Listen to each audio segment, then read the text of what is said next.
This is The Opinions, a show that brings you a mix of voices from New York Times Opinion. You've heard the news. Here's what to make of it. My name is Krista Mahr. I'm the senior international editor at Times Opinion. One of the things my colleagues and I have been watching closely in the first 4 months of Trump's second term is how world leaders are reacting to this new administration. I wanted to talk about this so-called Trump effect with Lydia Polgreen and Nick Kristof, columnists who have reported extensively on America's relationship with the rest of the world. Lydia and Nick, welcome. Hi, Nick. Hi, Krista. Good to be with you.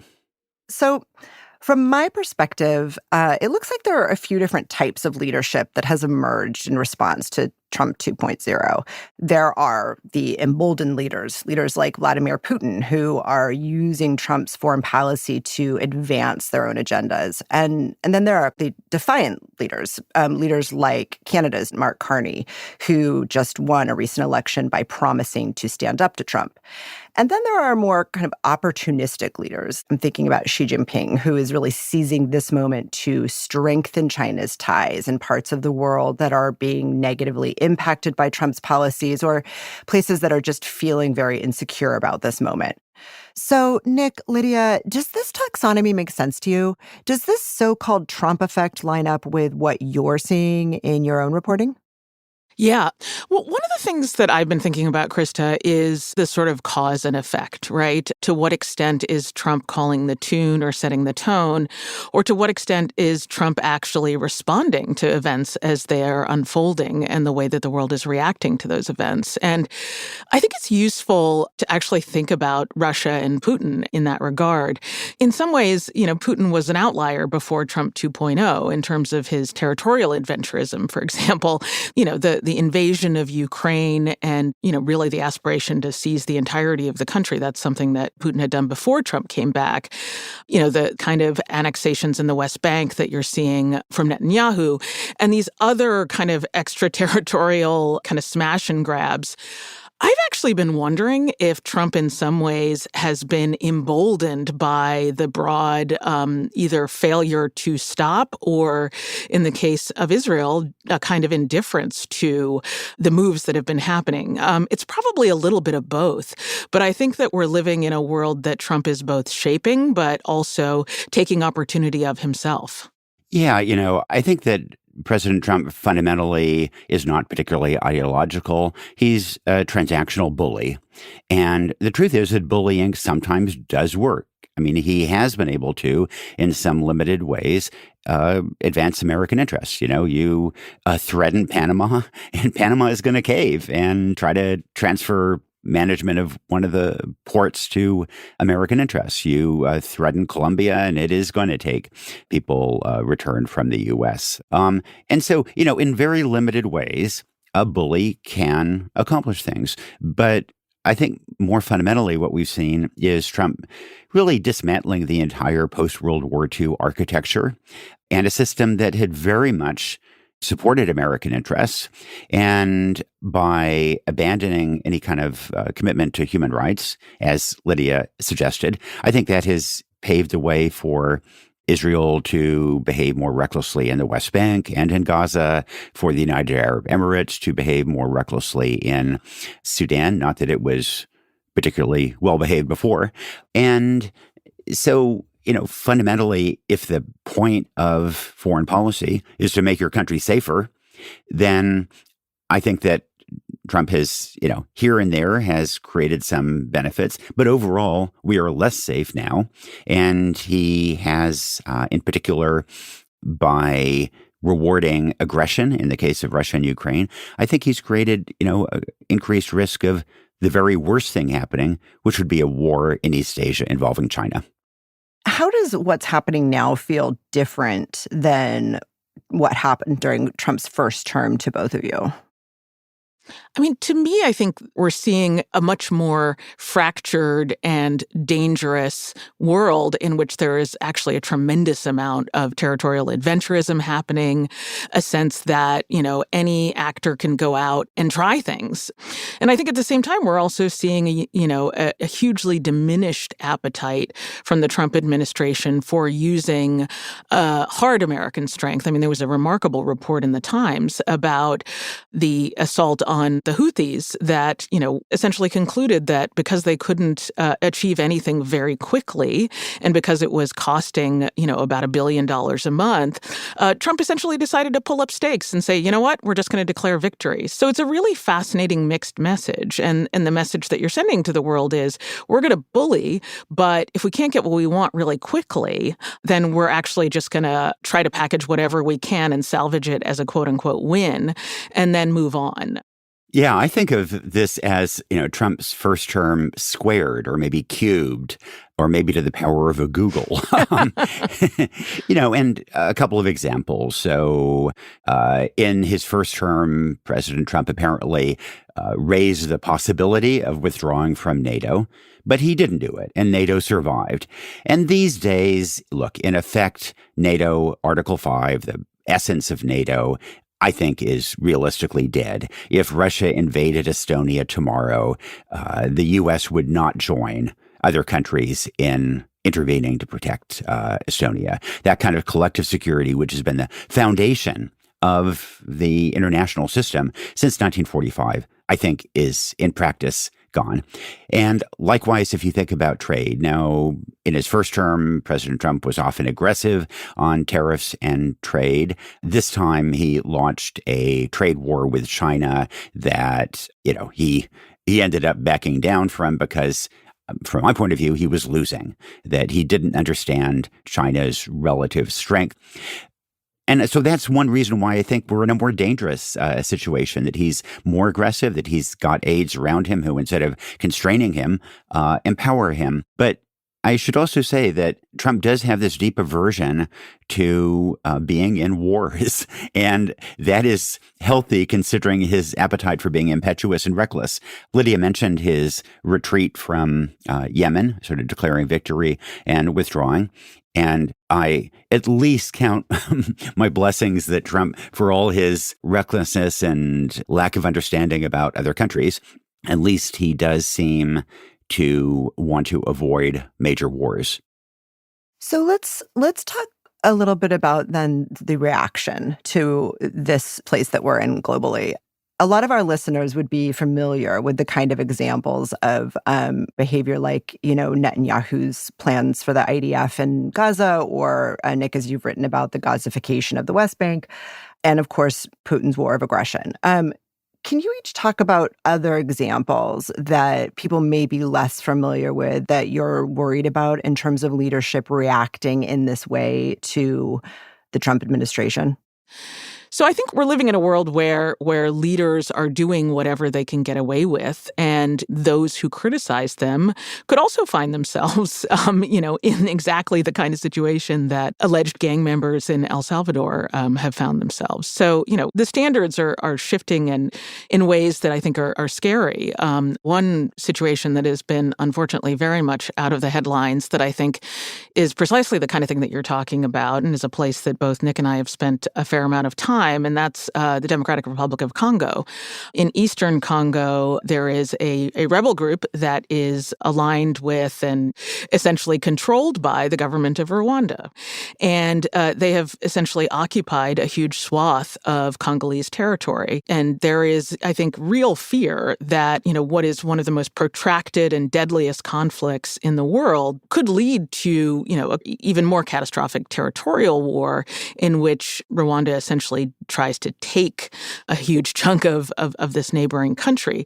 But again, it's interesting. In this case, it may be that Paul Kagame, the leader of Rwanda, is just as inspired by Netanyahu as he was by Trump. And I say that because, Rwanda claims and has long claimed that it needs to have control over areas of the Democratic Republic of Congo in order to protect its security, blaming it on the genocide that happened in Rwanda many years ago. And so it is interesting to see this kind of admixture of how these different authoritarian, leading, aggressive rulers, like who's inspiring who. And I think that what Trump does is create an environment where the country that I think thought of itself as the guarantor of the kind of the rules-based international order is now led by someone who is playing with exactly the kinds of tactics that the United States has always tried to keep at bay. And, the catastrophic effects of huge territorial disputes on the African continent, for example, the humanitarian crises that already creates and could create, could they grow,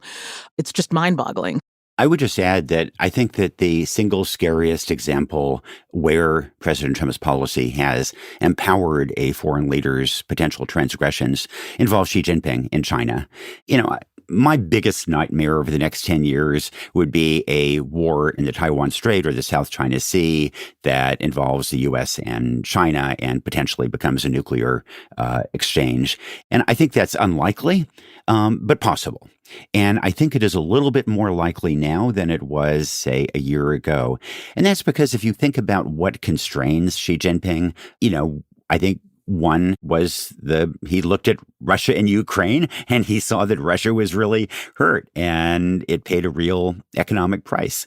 I think that now it is much less clear that Russia is paying a price for its aggression and indeed that it may succeed.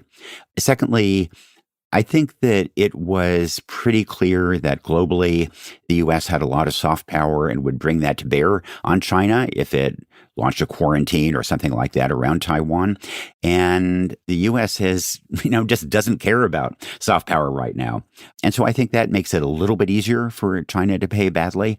I don't know what the odds are that there will be something terrible happening there, but I think they're higher than they were before. And that is really scary. Nick, you had mentioned briefly the UAE in Sudan. That's a situation that I'd be interested in hearing you talk a little bit more about and how that's intensified recently. Sure. So it's generally thought that the world's worst humanitarian crisis right now is in Sudan. And the civil war, and what the U.S., both under Biden and under Trump, have referred to as genocide in Sudan, is being perpetrated in large part because the United Arab Emirates, our pals, are supporting one of the military branches there, which is engaged in particularly brutal attacks. And countries are normally kind of embarrassed when they are supporting a genocide. And indeed, the UAE tried to hide its military transfers to the Rapid Support Forces, this militia. And then when President Trump was elected, I think the UAE thought, okay, the gloves are off. Now, it doesn't really matter what we do. We're not going to be called out. And indeed, the RSF, this faction, has elevated its campaign of murder and rape and, basically destroyed Zamzam, one of the biggest camps for internally displaced people around the world. So I think in some ways, the Trump administration has created a permission structure where it is okay for other countries to bully as well, to solve territorial disputes, to move in their interests. You also see this not only when armies behave badly, but I think we created a permission structure to ignore humanitarian concerns. And so when President Trump dismantled USAID, then Britain responded with a 40% cut in aid. France followed with cuts as well. And so we're left with a world where the humanitarian needs are particularly great and where the response has been substantially diminished. Well, I'm glad you brought up the UK because I wanted to talk a little bit about what's happening in that government in the context of a kind of opportunistic response to the Trump administration's actions. Last week, Trump and British Prime Minister Keir Starmer reached what the White House called a historic trade deal. And the announcement was full of theatrics, including a televised call. And it really began back in late February when Starmer handed over an invitation from King Charles to Trump. This is a letter from His Majesty the King. It's an invitation for a second state visit. This is really special. So I guess the question is this a good way to deal with Trump? Is it politically risky for Starmer to take the approach that he has with the Trump administration? I mean, I think it may be risky, but it's also pretty pathetic that we essentially have world leaders treating the president of the United States like a toddler who needs to be placated with a shiny toy. The latest shiny toy, of course, being a $400 million plane that the government of Qatar is apparently donating, whatever that means, to the United States. I think there's something really sinister and frankly pathetic about this way of operating in the world. But I think it also becomes the cover for something very, very potentially dangerous, because it means that the government of the United States, rather than thinking about its broad interests and, peace and security in the world, is really catering to the venal and frankly childish desires of one very immature man. I once visited a museum in North Korea that was filled with gifts to the Kim dictators. And it was this incredible monument to the idea of a personality cult. And, I spent much of my career kind of mocking personality cults. They were funny. And then all of a sudden you see cabinet meetings in the U.S. that sound, frankly, a lot like North Korean cabinet meetings. Because of your leadership, sir, I believe we're making the military great again. I want to thank you for standing up to the Chinese Communist Party and fighting for our main streets, for our workers, and for those that make things in America. Your first 100 days has far exceeded that of any other presidency in this country, ever. You were overwhelmingly elected by the biggest majority. I want to thank you for your vision, for your leadership, for giving me the 100 busiest days of my life, and most exciting and most rewarding. Thank you for your leadership, and thank you for everything you're doing. Very good. Thank you. Marco?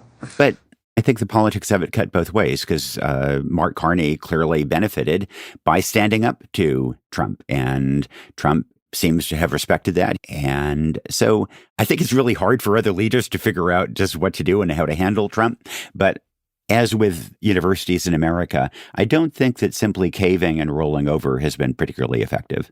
Well, and it's interesting because you can tell that Trump has a not even grudging admiration for Claudia Sheinbaum in Mexico, for example. I think she has a pretty mixed record in terms of giving in on some things, but, talking tough on others. And, there's another word for that, which is just diplomacy, right? I mean, where you agree on hard things, hard unpopular things quietly, and then you trumpet the big successes. And to me, this is one of the mysteries of Donald Trump, because on one level, it seems like he's spending an awful lot of time on things that just don't seem, critical to American interests. He cares a lot about the Kennedy Center. He cares a lot about, the design of the Rose Garden and, things that just, given that we're facing a world on fire, things that just seem so trivial. But then at the same time, I mean, I think what we're witnessing this week with Trump in the Middle East and, meeting with the leader of Saudi Arabia, the United Arab Emirates, the new interim president of Syria. And there is this kind of off-the-cuff, it seems sort of shoot from the gut, we're just going to do it quality, for example, in saying something like, I think we're going to lift these sanctions on Syria. I mean, that's the kind of thing that clearly is necessary in order for Syria to have a chance to rebuild, and that a previous, perhaps more cautious and deliberative administration like the one that we just had, I think would be much, much more careful, and it would have taken a much longer time. So whether or not you agree with the process by which Trump, sort of reaches that decision. And I think similarly, we've seen what this kind of, call it vigorous action can produce in terms of getting the last living dual citizen hostage held by Hamas released. And, I think it remains to be seen if the Trump administration will in fact reach an agreement to end the slaughter in Gaza that somehow excludes the Israeli government that is perpetrating that slaughter. But I think that there is something I guess I would just use the word vigorous about the way that these events are unfolding. And you compare them with the actions of the Biden administration, and it's hard not to kind of think, wow, like if were some of these things possible had that administration taken a tougher stance? Being an American out in the world can feel different at different moments depending on what's going on in our country and in other countries. You two are out talking to people in different countries all the time.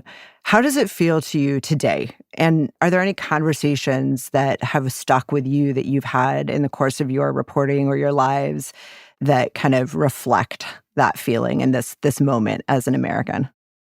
It's really fascinating, right? Because I think if you go as an American journalist to another country, particularly if it's a developing country, a poorer country, and I think there is a mix of fascination, perhaps even longing to someday go to the United States, and also maybe some resentment of American policy and the way that it plays out.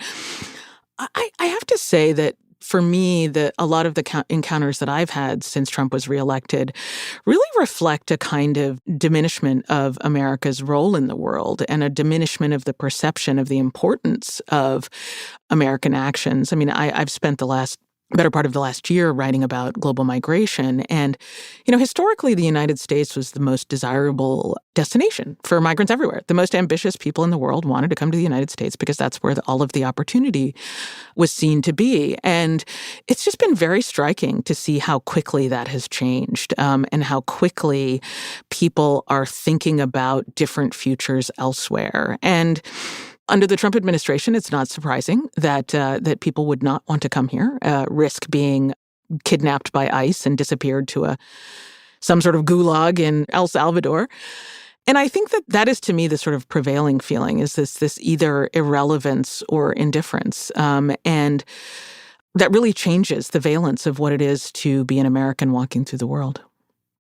It was, I think there was enormous unpopularity of Americans, and it was kind of embarrassing to be an American back in the peak of the Iraq War.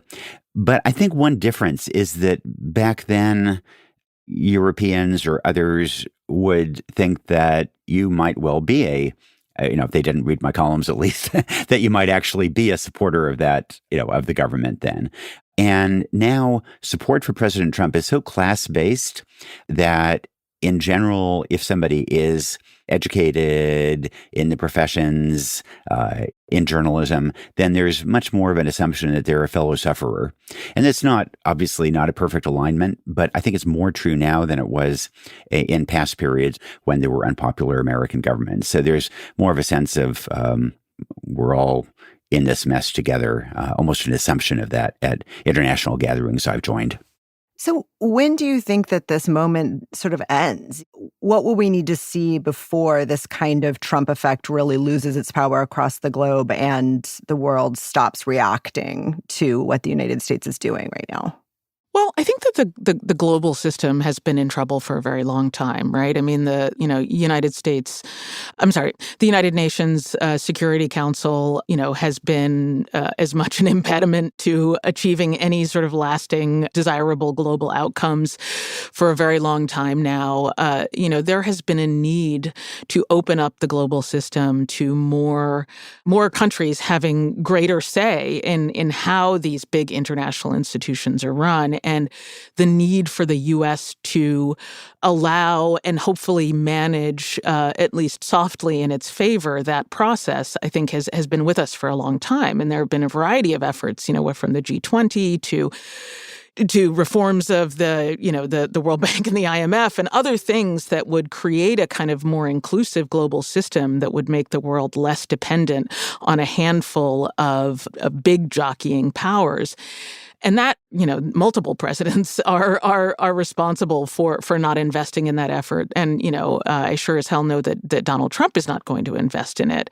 So the moment where there could have been a more sort of natural, peaceful, elegant sharing of power in a way that would have preserved and protected American interests while reducing the burden on the United States to, act as the world's policeman, be the guarantor of safety and all all that kind of thing. That moment is past, and I don't think that moment will come again because you'll never have an America that sits atop the global order in quite the way that it did. So the question that I'm asking myself, and then I often talk to the kinds of people that I talk to, is, what sort of global order is likely to emerge in a post-Trump era, given that we've missed that opportunity. And I think it's too soon to say. I'm going to be watching not just what China does and what Russia does, but I'm going to be watching what Brazil does, what India does. How does Turkey operate in this new world? How strong is the EU as it responds? So I think that this multipolarity offers opportunities, but it's going to take a while for the United States to find a way to live easily within what that new world looks like. The question that I've talked to a lot of Europeans and others about is, can we recover what we had before? Can we rebuild this? And I think the consensus is that we're never going to be able to fully get back what we had, that it's going to be decades before Canada trusts us again the way it once did. NATO will be hard to recover. But, I must say, I remember during the Iraq War, how much hostility there was to the U.S., how it just seemed it was going to be so difficult. And then President Obama did actually manage to restore a lot of that. So I think the system has taken a real hit. I think it'll take a long time to recover. We're not going to recover fully. But I don't think that it's all over yet either. Lydia and Nick, this has been a totally fascinating conversation. I'm really grateful to you both for being here and taking the time to talk through all of this with us. Thank you very much for joining. Great to be with you. Thanks so much, Krista.